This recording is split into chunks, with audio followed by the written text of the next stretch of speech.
Thank you for being here today. I'm honored to say, welcome to my church. I've been thinking off and on of what to say today. It's been kind of playing on the back of my alleged brain. But I keep thinking about what I need to say to have something mean something to you. And I realize it's really something that means something to God. I want to be a testimony. I want to be whatever that is He wants me to be. Not only today in front of you, but tomorrow and the day after and so on.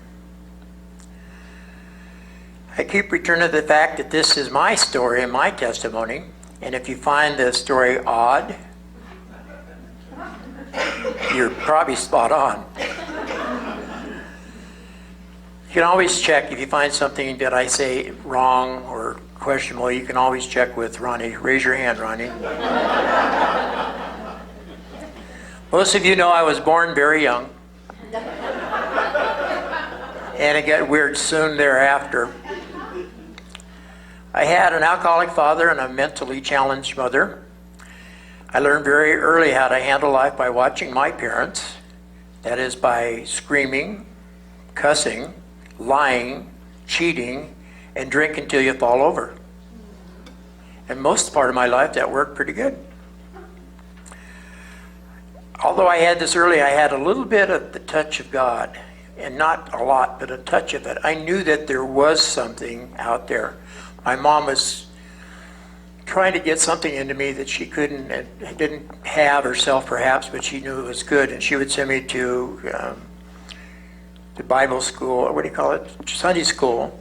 Every once in a while, a lady was coming around in the neighborhood with other kids, and she would stop them, and I'd get in the car and I'd go to Sunday school until they told me not to come back. Seems like I have not learned how to play nice with others. Now remember that's Sunday school. That's not here. Okay, so. But that's kind of where I started, and I can remember things that happened in my family that were not really happy times. In fact, there were very few happy times, but they were what I thought was normal.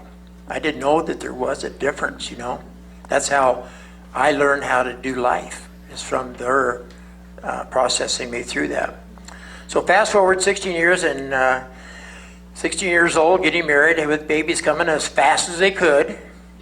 I was 19 going on 30 and had no idea what was wrong with me.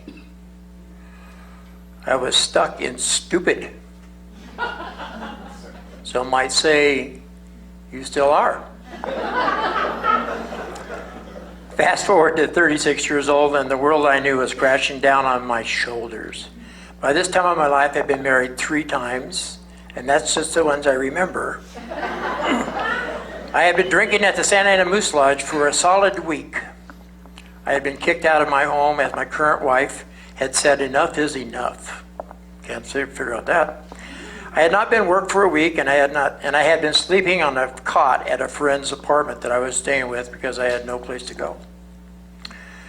I could not understand that. I couldn't understand what happened to me. I had a great job. I made really good money. I had a beautiful 2,700 square foot home, had a 33-foot cabin cruiser, a big swimming pool, a Buick Estate wagon, a 3-car garage, and a return from a 10-day vacation to Hawaii, all paid for. And here I was sleeping on a cot. Now, I don't know about you, but that was a little abnormal for me even, you know. This was the end of my life being a raging drunk, and I was out and I was out of answers. I mean, I always had the answers. One of those guys, you probably met me before somewhere. Ask me anything. I can tell you anything you want to hear. No love. This is things I had lost. No love, no money, no job, no family, and I realized I had no hope. The money and all that stuff was important, but probably the most important on my heart was no hope. I didn't know what to do next. I had just enough of being coherent to call my soon-to-be ex-wife, third ex-wife, and ask if she would pick me up and take me and drop me off at the hospital that she'd been trying to get me to go to for the last several years. It happened to be St. Joe's Hospital in Orange County. They have a great alcohol recovery program there. I did not know that it was across the street in the Chalk Towers, the Children's Hospital of Orange County. I didn't know that. So while I was being introduced to this hospital, my wife did drop me off at the front, said goodbye, see you around. But I walked in there, I signed up, and then they said, sit down, somebody will be here for you in a little while. I almost said, don't you know who I am? I'm glad I didn't. They'd probably say, don't care, you know. But it was bad. I was actually physically sitting on my hands. I was shaking so bad that I could not even hardly sign the documents to get into the hospital. Now, I don't know about you, but if you haven't stopped drinking for a while and all of a sudden you stop, your mind starts to go squish, squish. And there's somebody out laughing that knows about that. But that was happening to me. They had a little candy striper come up to me and said, you ready? I was expecting a doctor, you know. I said, I guess. So they threw me in a little wheelchair and they went into the elevator. Now, got to keep in mind, I'm in the hospital. I think that the hospital is 7, 8 floors high. I'd soon be in there probably. We get into the elevator, closed, the doors are shut. I'm looking at the doors, and as we always do, we look at the thing on top that says where you're going. And I'm expecting to go to probably the penthouse where I belong. All of a sudden it went down 3 stories. Uh-oh. Why am I going down and I see everybody else probably going up? Well, the door's open, and as I open the door's open, I'm sitting in this wheelchair and the candy striper's behind me, and she starts pushing me out, and I'm looking down this hallway, and it's about like from here to Anza. So she's pushing me and pushing me. Pretty soon I start seeing pictures on the wall. There's one of Mickey Mouse. There's one of Dumbo.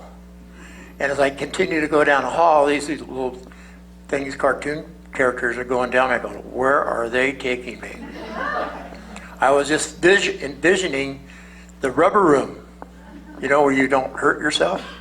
Well, as it turned out, I went across the street, underneath the street, and through that and back up to the Chalk Towers up to the 3rd floor there.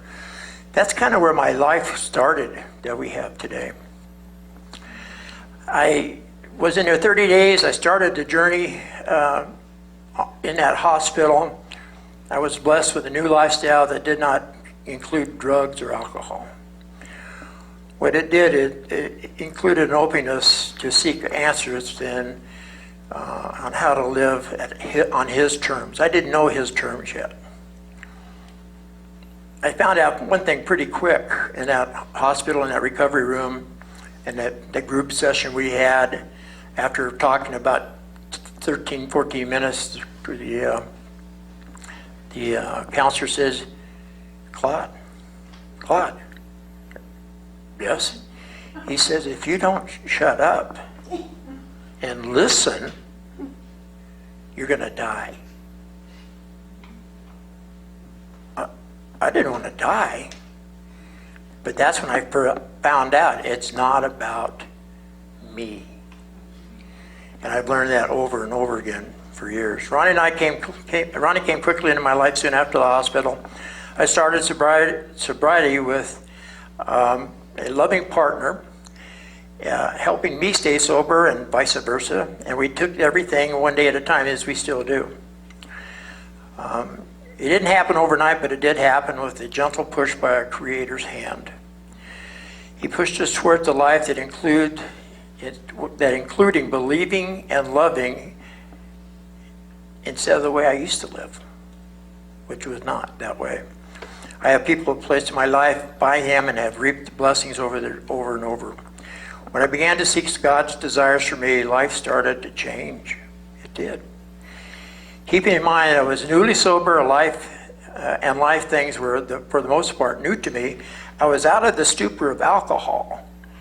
And that meant that I had no numbing process to guide me or be my best friend. So life is still life, but I was now getting used to feelings sensations, pain, all those things I've been numb for so many years.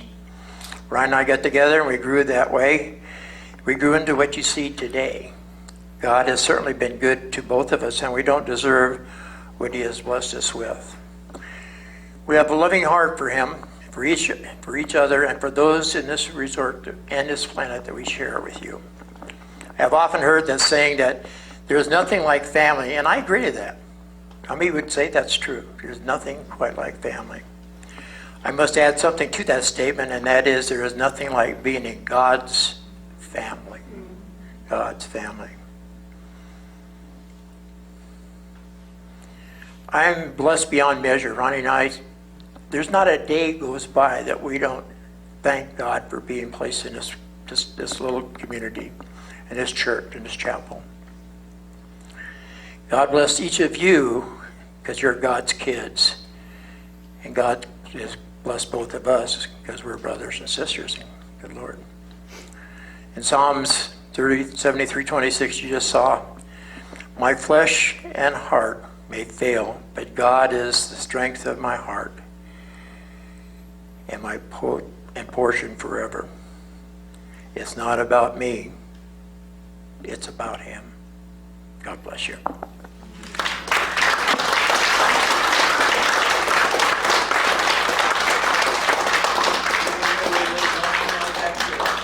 Muff, come on back here. Stand next to me.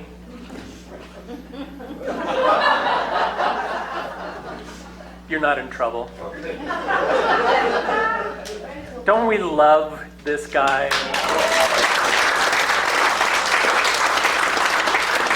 We are glad that you're here. We're glad that you're in our church. You make a big difference. You really, really do. And it's easy to love you. I don't know why that is, but it's easy to love you, and we thank God for you. Now, you didn't tell us in your testimony when you got saved.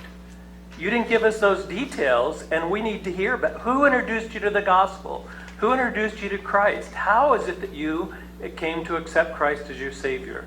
Would you share that with us? I will. Ronnie and I got together and we started going to church. We were mentored by our neighbors across the way. We started church together in our several years in marriage. We started together in church. We've been going off and on and off and on. But that time that when it said, you're mine, came to me. God said to you, said to me, you're mine. And I gave my heart to God at that time again, really, because there wasn't any numbing process with that. I was baptized, and Ronnie and I both were baptized that year. And life changed. Life changed. When I took and gave the reins to him, things started to get better. Now, keep in mind, I didn't stop pulling the reins back now and then. But for the most part, I live one day at a time, and I live one God at a time. There's not room for two gods in my life. So it was a neighbor? My neighbor across the street, he invited us to church, Dick and Shirley Carlton.